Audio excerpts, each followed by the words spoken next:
"50 large, Joe. Pocket change to a champ like you." Gallo's voice, slick as the pomade plastered to his skull. But Joe hesitated, and that's when I knew they had him. Hook, line, and sinker. See, Joe was a knockout in the ring, a god. But numbers, contracts, he was a lamb. They thought they had him cornered, the dumb fighter. They didn't know Bumpy was already on his way, didn't know that in Harlem we protect our own, especially from wolves in cheap suits. They had no idea how Joe's quiet dignity and Bumpy's razor would turn their sure thing into a bloodbath of shredded paper and broken promises, a lesson they'd never forget. Not in this lifetime. August 14th, 1940, Harlem, New York. Joe Louis was 26 years old and the most famous black man in America. The heavyweight champion of the world, the Brown Bomber, the man who'd knocked out Max Schmeling in front of 70,000 people and proved to the world that black excellence couldn't be denied. In the ring, Joe Louis was invincible. Outside the ring, he was a target, because Joe had a problem that a lot of successful black men had in 1940. He was making money, but he didn't know how to keep it. Boxing purses came in fast, $100,000 for a title defense, but left faster. Taxes, family, hangers-on. Bad advice. Joe was getting rich and going broke at the same time, and the Italian mob saw an opportunity. On this August afternoon, Joe was sitting in a small office on 125th Street. Not a gym, not a training facility, just a cramped room with peeling paint and a single desk. Across from him sat 3 men in expensive suits. Vincent Gallo, mid-50s, slick hair, the kind of smile that made promises it never intended to keep. Frank the Fixer, Marino, thick-necked, quiet, the muscle, pretending to be a businessman, and Anthony DiNapoli, younger, nervous energy, the one who did the actual paperwork. They weren't boxing promoters. They were investment advisors. On the desk between them sat a contract, 15 pages, small print, and a proposal that made Joe's eyes light up. The Cotton Club investment opportunity. "Joe," Gallo said, his voice smooth as honey, "you're making great money now, but what happens when you retire?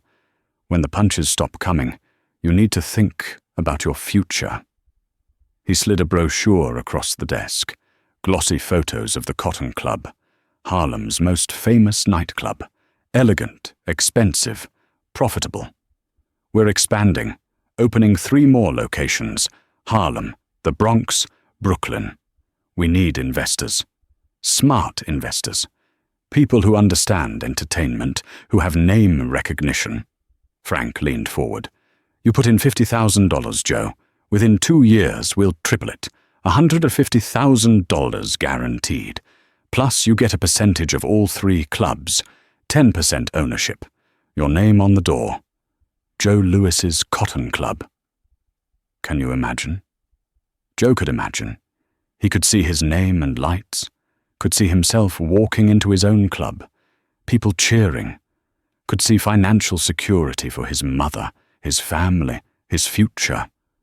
What Joe couldn't see was the trap. The contract was designed to look legitimate. It had official language, corporate structure, revenue projections. But buried in the fine print, page 11, section 7, subsection C, was the real deal. Joe's $50,000 would go into an investment pool controlled entirely by Gallo and his partners. The guaranteed returns were contingent on performance metrics that would never be met. The 10% ownership was in a shell company that didn't actually own the clubs. And if Joe tried to pull out, he'd owe them $100,000 in early withdrawal penalties. It was a classic mob scam. They'd done it to boxers, musicians, athletes. Put their money in, never see it again, end up owing more than they started with. Joe Louis, genius in the ring, innocent outside it, didn't see any of this. "I don't know," Joe said slowly. $50,000 is a lot of money. That's almost everything I got saved. Maybe I should talk to my manager. Your manager doesn't understand investment. Dinopoly cut in quickly. This is high-level business. You need specialists, people who know Harlem, who know nightclubs, who know how to make money work. Plus, Gallo added, this opportunity closes tomorrow. We got other investors lined up. Sugar Ray Robinson, some musicians. You walk away now. That's it. Gone. It was a lie. There were no other investors. This trap was built specifically for Joe Louis. Joe reached for the pen. That's when the door opened. Bumpy Johnson didn't knock, didn't announce himself, just walked in like he owned the place, which in every way that mattered, he did.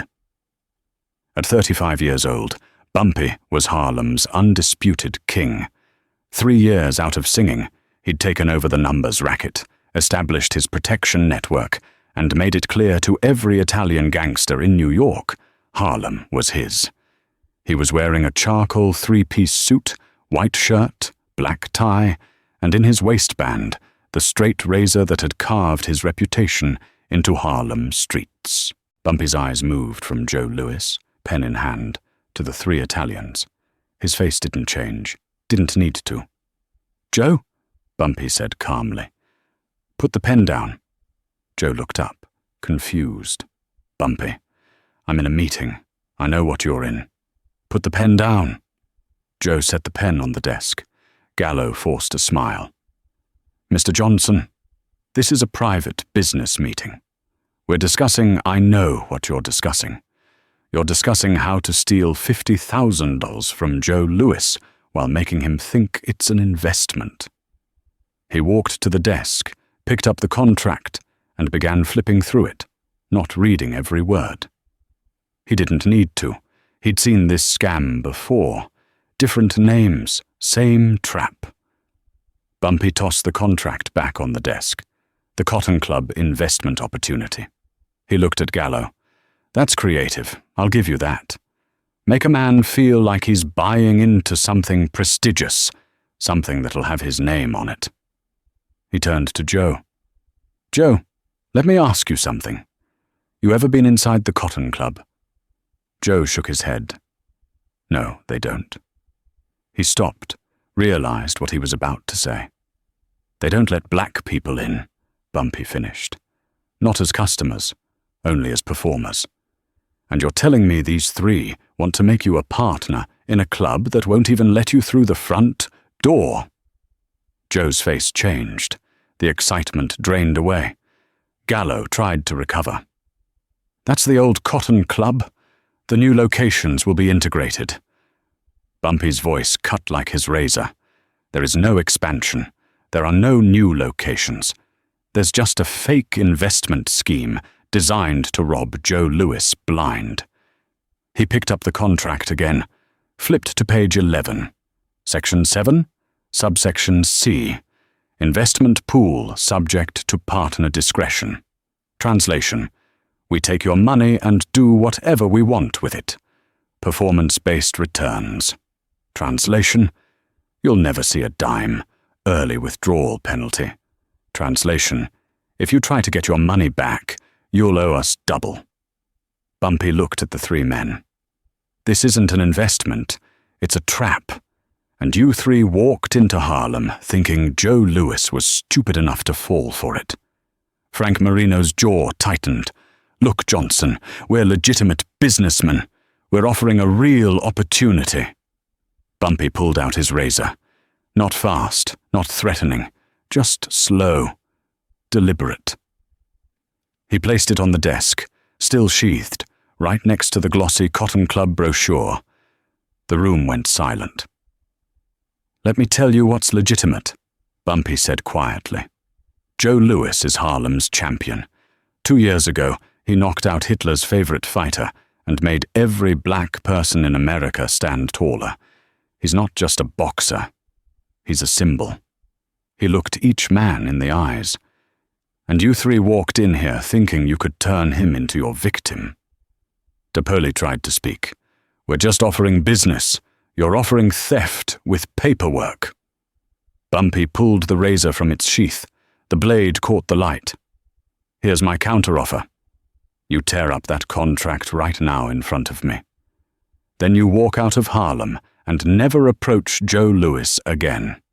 Not with investments, not with opportunities, not even to say hello. Gallo's composure cracked. We can't just. We have connections.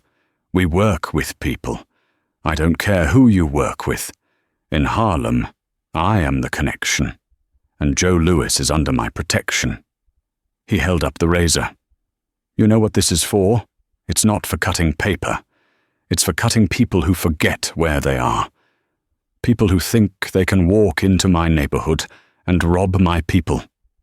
His voice dropped to a whisper. So, here's what happens next. Either you tear up that contract, or I use this razor to carve thief on your foreheads. Then I make sure every gangster, every businessman, every hustler from here to Chicago knows you tried to steal from Joe Louis. He let that sink in. You'll never work again. Nobody will trust you. And every time you look in the mirror, you'll see the word I carved into your face, reminding you of the day you tried to with Harlem's champion. A dark stain spread across DePaul's pants. Frank's hands were shaking. Gallo had gone pale. We'll tear it up, Gallo stammered. We'll tear it up right now. Smart choice. Bumpy watched as Gallo picked up the contract with trembling hands and began writing page by page, 15 pages reduced to confetti. When it was done, Bumpy turned to Joe. Joe, these gentlemen are leaving. You're coming with me. Outside on 125th Street, Joe Louis finally found his voice. Bumpy, how did you know? How did you even know I was there? Word travels in Harlem, Bumpy said. Someone saw you going into that office with 3 Italians in suits. That got back to me in about 10 minutes. They walked down the street, Bumpy's presence causing people to nod respectfully to step aside. I almost signed it, Joe said quietly. I thought it was real. I thought I was being smart, investing in my future. Bumpy stopped walking. Joe, you're the best fighter in the world. But the world outside the ring is more dangerous than anything you face inside it. There are more men trying to rob you with contracts than there are trying to knock you out with punches. He put his hand on Joe's shoulder. You want to invest? Fine. But you get your own lawyer, not theirs. Someone who works for you, who reads every word, who tells you the truth. You don't sign anything unless you understand every sentence. And if something sounds too good to be true, it probably is. Joe finished. Exactly. Bumpy started walking again. And Joe, remember something. You're not just Joe Louis the boxer. You're Joe Louis the symbol. Every black kid in America looks at you and sees possibility.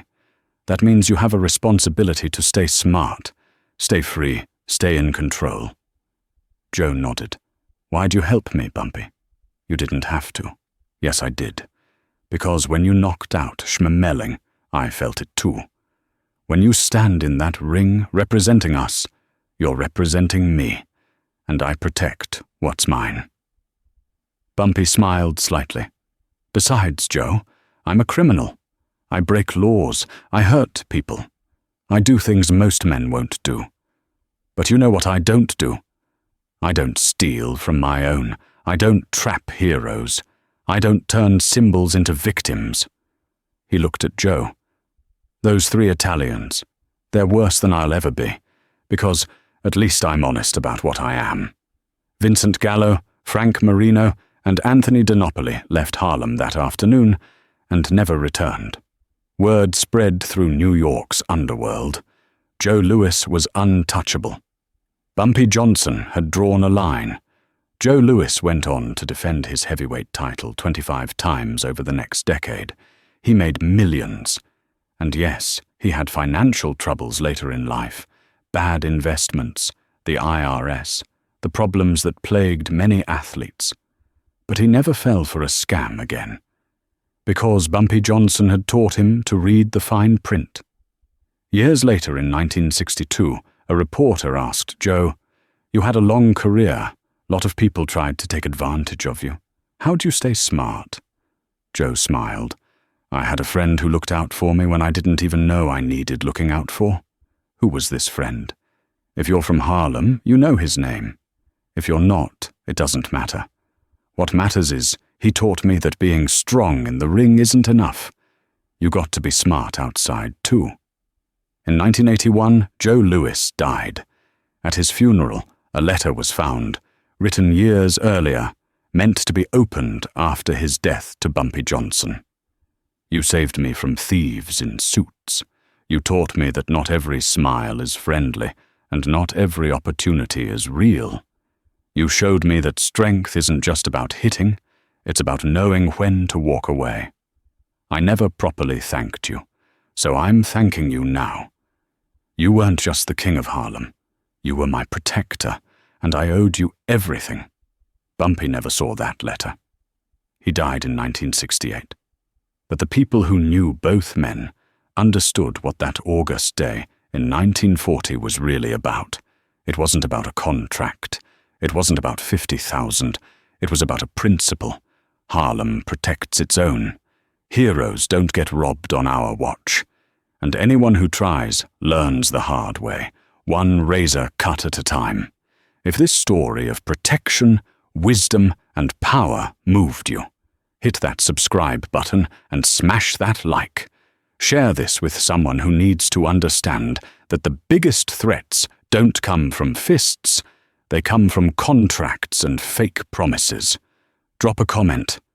Have you ever almost fallen for something that seemed too good to be true? Let's keep these untold stories alive. Bumpy Johnson protected Harlem's legends, and their stories deserve to be